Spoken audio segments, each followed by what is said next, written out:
bitches! That's it, Brian? Yes.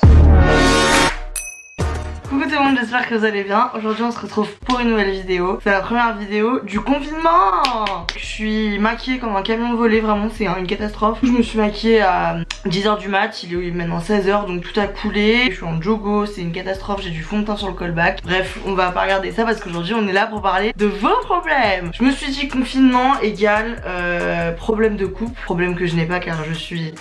on va pas le dire, hein. C'est le mot interdit. Et du coup je me suis dit mais on va refaire un Dr Love. Ça fait super longtemps qu'on n'a pas parlé de vos malheurs, de vos cœurs brisés. Je vais en profiter pour vous glisser 2-3 messages de prévention parce que je vois qu'il y en a qui se prennent pour des VIP et qui font un peu n'importe quoi avec les consignes du gouvernement. Donc j'ai sélectionné 10 problématiques. Je me sens so lucide la villa des cœurs brisés. On va régler ça ensemble. N'hésitez pas à m'aider hein, parce que je me prends des fois un peu trop pour une psychologue, mais vous avez des conseils qui valent autant les miens. Donc voilà, je vais juste vous donner mon avis et je vous laisse participer avec moi. Let's go!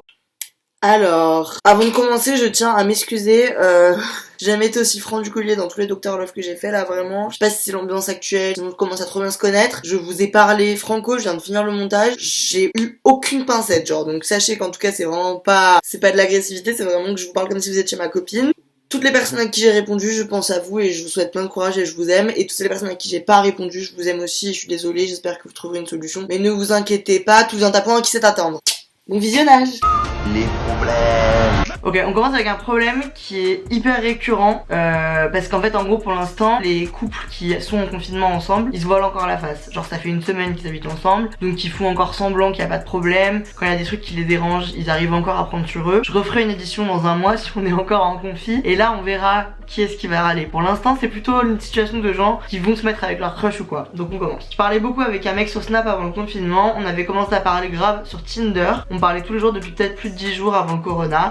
Et puis maintenant on est coincé à la maison pendant une durée indéterminée. Je me demande si je dois lui envoyer des messages tous les jours pour entretenir la conve jusqu'à la réouverture du monde parce que bon, entretenir une conversation avec un inconnu pendant 45 jours c'est pas facile. Oui, alors en gros il y a beaucoup de gens qui me posent cette question, qui me disent j'avais un crush avant le C-word et depuis bah on est bloqué chez nous, je peux pas le voir, qu'est-ce que je fais? Donc ma recommandation bah c'est de continuer à parler en fait. En gros vous avez que ça à faire. Si c'est pas fluide et si vous avez pas envie faites-le pas, mais si ça se fait naturellement continuez parce que de toute façon au mieux ça vous tuera l'ennui pendant le confinement et à la fin vous aurez une super histoire d'amour. Au pire ça vous tuera l'ennui pendant le confinement et à la fin vous serez libéré délivré. Donc voilà, en plus c'est génial pour les gens comme moi qui détestent les dates parce que c'est grave l'occasion de parler avec des gens et de pas devoir les voir genre parce qu'on peut pas. Tous ceux qui sont dans cette situation, si ça vient naturellement vous empêchez pas de le faire. En gros pourquoi? Vous avez un programme un peu plus sympa? Je pense pas. Par contre j'ai eu des DM de filles qui me disent j'ai rencontré un mec sur Tinder et du coup ce soir je vais aller le voir malgré le confinement etc blablabla. Ça c'est un non, ça c'est un grand non. Pas parce que toi Camille t'as envie d'aller voir Martin que t'as rencontré il y a 2 semaines sur une appli que tu dois le faire et que nous on doit rester dans notre piole à regarder Netflix tous les soirs depuis 2 semaines. En gros ça va pas marcher comme ça, c'est pas possible. Donc quoi qu'il arrive tu attends la fin du confinement pour faire ce que t'as à faire. On essaie pas de se la jouer un peu rebelle et tout parce que ça sert à rien et ça nous ralentit tous notre process qui est déjà assez désagréable. Les problèmes. Ensuite, alors là, on a encore une histoire. En gros, vous adorez vous mettre dans des problèmes qui sont insolvables et que personne n'a jamais, genre, je sais pas comment vous faites. Je flirte avec le grand frère de mon meilleur pote, alors qu'elle a déjà couché avec son meilleur pote, mais c'était une erreur. Donc déjà, mon premier point, c'est que tu couches pas avec ton meilleur pote par erreur. Bon, je vais pas commencer à mettre mon grain de sel. Je crois que je veux un truc avec le grand frère. Donc je sais pas ce que je dois dire à chacun par peur de perdre les deux. Donc depuis, je dis rien. Donc en gros la situation c'est que t'as un meilleur ami qui a un grand frère. Tu t'es déjà tapé les deux et tu te demandes avec qui tu vas construire une relation mais tu préférais que ce soit le grand frère. Franchement j'ai plein de trucs à dire mais sur là je suis un peu muette. Parce que je t'aurais dit bon bah la seule solution c'est la vérité donc tu t'en fous, t'assumes, tu dis à ton meilleur pote voilà je sais ce qui s'est passé mais c'était une erreur, tu sais qu'entre nous il y a une amitié très forte et j'ai envie de construire ma vie avec ton frère, il va te faire la gueule. Au pire il te fera la gueule pendant 1 ou 2 mois mais ça finira par passer car l'amour triomphe toujours. Le problème c'est que si en fait tu te rends compte au bout de 2 mois que son frère bon en fait t'en as pas grand chose à foutre, tu t'es mis dans la sauce pour rien. Donc bah franchement là je sais pas trop de quoi te conseiller. Là c'est un peu mon joker. Si quelqu'un a une réponse n'hésitez pas parce que moi je suis un peu dans le flou. Franchement par contre ça sent les problèmes. Donc quoi qu'il arrive bah tu vas être dans une situation compliquée mais bon ça au pire c'est pas grave, ça finira par passer. Les problèmes. Je suis un peu la seule de mes potes à avoir je suis un peu la seule de mes potes à ne parler à aucun gars, à n'avoir aucun crush, un peu un cœur de pierre et genre les seuls gars que j'attire sont en couple. Je comprends pas trop pourquoi. Voilà si tu as la solution. Alors, je comprends très bien ta situation et j'ai pas la solution, franchement, c'est pas grave, laisse le temps t'apporter la réponse à ta question. En tout cas, la réponse, c'est pas moi, je l'ai pas et je me pose très souvent la même question. Les problèmes. Alors là aussi, encore un cas coraux, encore un cas confinement qui me... Voilà. J'habite à Paris, mais là je suis rentrée dans ma province sud, voir ma famille, et mon ex n'est pas très loin. Ça me donne envie de lui renvoyer un message, je pense à lui. Depuis lui, je n'ai rencontré personne et je me disais que ça ne servirait probablement à rien de se revoir, mais il me manque. Alors en gros, là, ce que je comprends bien, t'avais un ex, machin truc, t'es rentré chez tes parents pour te confiner, et vu qu'il y a ton ex qui est pas loin, tu te dis si je leur envoie un message pour se voir. Mais c'est quoi le principe du confinement ? C'est de pas se voir. Y a même pas de problème en fait. La question ne se pose pas. Ne te tente pas inutilement. Là vraiment, désolé de te l'annoncer, mais c'est pas parce que t'as rencontré personne que c'est lui la bonne personne. Et surtout, c'est pas parce qu'il est pas loin qu'il faut commencer à lui reparler alors qu'on est dans un contexte où on est censé voir personne. Les problèmes. Ça c'est compliqué. Mon copain et moi sommes confinés séparément et disons que ça ne se passe pas hyper bien. Lui n'habitant pas chez ses parents, disons qu'il redécouvre les joies de vivre avec eux. Une chose en entraînant une autre, il me délaisse complètement à tel point qu'un jour il m'a dit « Je ne pense pas à notre relation en ce moment ». Ce qui fait que ma première semaine de confinement a été un enfer. Il répondait à un message environ 6 heures après son envoi et décalé au lendemain la seule fois où on devait s'appeler. Après avoir réussi à ne plus me prendre la tête, avec ça je me pose la question, est-ce qu'on devrait se séparer ou rester ensemble pendant le confinement? Pour moi la solution est simple, déjà là il a un comportement qui est absolument déplacé. En gros c'est impossible de se comporter comme ça avec la personne qu'on aime, si on l'aime, ou avec la personne avec qui on est en couple. Donc pour moi c'est complètement déplacé, irrespectueux. Laisse-lui une semaine de plus pour voir s'il change et si c'était juste qu'il était choqué du confinement. Si dans une semaine pour moi s'il est pas revenu à la normale, tu lui dis clairement là je te reconnais pas, j'aime pas du tout comment tu te comportes, je réfléchis sérieusement à la suite de notre relation et je pense que ça sert à rien de continuer si c'est pour qu'on ait ce genre d'échange, pour lui faire un petit électrochoc. Et si ça l'électrochoque pas, et bah franchement c'est plus facile à dire qu'à faire, mais là ça sert à rien parce qu'en plus déjà qu'on vit une période compliquée, si c'est en plus pour la vivre avec un boulet à la cheville, ça sert à rien. Courage, mes pensées vont vers toi. Les problèmes.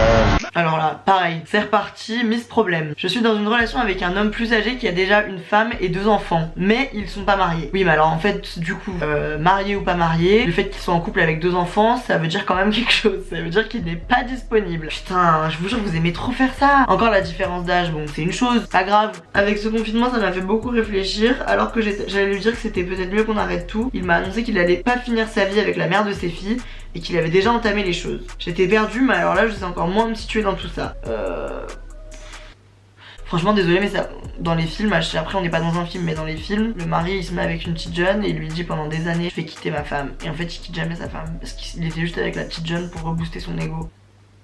Si ça te blesse pas trop, reste dans cette situation, mais n'espère pas monts et merveilles avec cette personne. Et surtout, rends-toi bien compte, peu importe la nature de votre relation, peu importe votre lien et tout, s'il a réussi à manquer de respect et à tromper la femme avec qui il a 2 enfants, je pense qu'il n'hésitera pas à te manquer de respect à toi aussi. Après je sais qu'il y a des choses des fois qu'on contrôle pas, et là vraiment tu joues avec le feu. Courage, mes pensées vont également à toi. Les problèmes. Alors ça c'est intéressant et j'ai besoin de vous aussi parce que moi sur ça je suis pas super forte. Je me suis mise avec mon copain juste avant le début du confinement, improbable, mauvais timing, du coup on fait des FaceTime. J'ai peur que faire des FaceTime pendant 2 mois ne suffise pas pour tenir dans une nouvelle relation. J'ai l'impression d'être dans une relation à distance, je sais pas ce que tu en penses. C'est vrai que c'est improbable et c'est super compliqué comme situation parce que du coup tu dois commencer ta relation et en même temps tu peux pas te voir. Qu'est-ce que vous conseillerez vous, internautes, on va appeler ça pour le cas mauvais timing, dites-nous dans les commentaires. Encore une fois, en gros c'est normal que tu sois stressé mais seul le temps nous le dira. Après ce qui est stressant aussi c'est que tu vas peut-être construire toute ta relation pendant 1 mois et demi sur des FaceTime et des SMS et du coup dans la vraie vie tu seras mal à l'aise. Mais en même temps au moins ça vous fera une anecdote marrante si ça marche. Je suis un peu nulle dans ce Dr Love, là je donne des conseils un peu claqués mais franchement j'ai pas trop de solutions à ce problème. Et franchement c'est déjà bien que vous fassiez des FaceTime, c'est déjà bien que vous osiez vous appeler et tout et que vous soyez pas trop gênés par rapport à ça. Les problèmes. Coucou Anna, je suis en pleine rupture depuis le début du confinement après 1 an et demi de relation car il m'a avoué à m'avoir trompé et en plus il ne savait plus s'il m'aimait. Comment faire pour ne pas penser à lui alors qu'il n'y a que ça à penser? Alors là ma grande, t'es dans une sacrée situation de merde. Ouais là c'est chaud par contre. Parce que du coup, l'enchaînement, t'apprends que ton mec t'a trompé, qu'il t'aime plus, et d'un coup t'es bloqué chez toi pendant 2 mois. L'avantage de cette situation c'est qu'au moins tu seras pas retenté d'aller le voir si jamais il réapparaît. Tu seras pas tenté de faire une bêtise, au moins si t'es dans la même école que lui, t'auras pas à le voir tous les jours. L'inconvénient c'est qu'en effet t'as que ça à penser, mais dis-toi que tu peux te servir de ce temps pour faire le deuil de cette relation, pour voilà, réfléchir à ça, pleurer, te dire qu'il y a une raison pour laquelle ça termine. termine, te rappeler les bons mais aussi les mauvais moments et faire une croix sur cette relation et repartir de zéro quand on sortira à la réouverture du monde. Je sais pas si ça va te plaire ce que je te dis, mais à mon avis, bah de toute façon t'as pas le choix. Au pire des cas, ce qui ne te tue pas te rend plus fort, donc ça va forcément te renforcer et te rendre plus coriace. Et franchement bon courage et rien n'est insurmontable. Les problèmes. Et enfin, la dernière situation, avec mon copain, ça fait 6 mois qu'on est ensemble. Vers la Saint-Valentin, il était grave éloigné de moi, il me l'a pas souhaité. J'ai appris qu'il parlait à son ex et qu'il lui avait acheté une rose. On a eu l'occasion de discuter avec son ex et moi et il s'en foutait clairement de moi, il était concentré sur son ex. De là, je lui ai plus parlé pendant 2 semaines pour au final me remettre avec lui car moi j'étais vraiment attachée. Le réel problème c'est que j'ai plus confiance en lui, j'ai l'impression qu'il a toujours cette fameuse ex qu'il a d'ailleurs appelée hier. Et bah franchement ça n'a aucun intérêt. Profite du confinement pour le larguer par texto, la vie de ma mère c'est tout ce qu'il mérite. T'es en couple avec une personne qui te cala pas pour la Saint-Valentin qui va offrir une fleur à son ex, il mérite de brûler sur le bûcher. Genre vraiment, profite de l'excuse du confinement pour lui envoyer un snap de toi qui lui dit je te quitte, autant ça plutôt que de passer un an dans une relation avec un mec qui te trompe très régulièrement avec son ex. Dump him, il dégage. Voilà tout le monde, c'était mes conseils de Dr Love. Peut-être vous l'avez ressenti, mais vu que c'est le confinement, ça fait 8 jours que je suis pas sortie de chez moi, j'ai un peu les nerfs à vif, donc j'avais envie de me défouler sur vos problèmes. J'espère que je vous ai quand même diverti et donné des conseils percutants. Je vous laisse, comme je vous ai dit, mettre votre grain de sel en commentaire et nous dire ce que vous pensez de ces problèmes là, quels conseils vous auriez donné vous. Moi je vous fais plein de bisous, courage, on est tous ensemble, we're all in this together et on va s'en sortir et surtout, par pitié, restez chez vous. Bye.